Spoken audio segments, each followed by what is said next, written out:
Selamat siang Indonesia. Anda menyaksikan seputar Bali terkini pukul 11 WITA bersama saya Agus Jagatraya. Pemirsa, Polsek Kuta berhasil meringkus 5 dari 7 tersangka begal di Jalan Legian KJ Kuta Badung. 2 tersangka lainnya masih buron dan masih dalam proses pengejaran.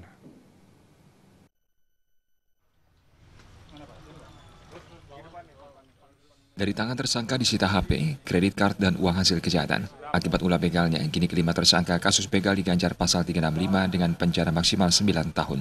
Kasus curas pasal 365 yang terjadi di depan Kokomart Legian KJ Kuta Badung terjadi pada hari Sabtu tanggal 22 April 2017 pukul 3.30 dini hari dan dilaporkan oleh korban pada pukul 5.30, yang mana korban bernama Feli dan Natasha pulang dari hiburan malam. Hendak ke hotel, kedua korban melintasi tempat tersebut. Pada saat itu juga 7 orang tersangka di bawah pimpinan Bambang CS melakukan aksi begal kepada korban.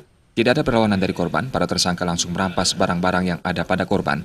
Karena takut korbannya melarikan diri, tersangka mengambil pisau dan menodongkan kepada korban. Pada saat itu semua barang milik korban di dalam tas seperti HP, kredit card, dan uang dirampas oleh para tersangka. Tersangka yang berjumlah 7 orang saat itu baru berhasil diamankan 5 orang dan 2 tersangka masih buron. Sindikat ini tidak punya nama. Namun kami kembangkan jangan sampai dia merupakan suatu kelompok ormas yang datang dari luar Bali. Ini saya tekankan. Pimpinan kami mengejar terus yang namanya kelompok preman. Ya, kelompok preman.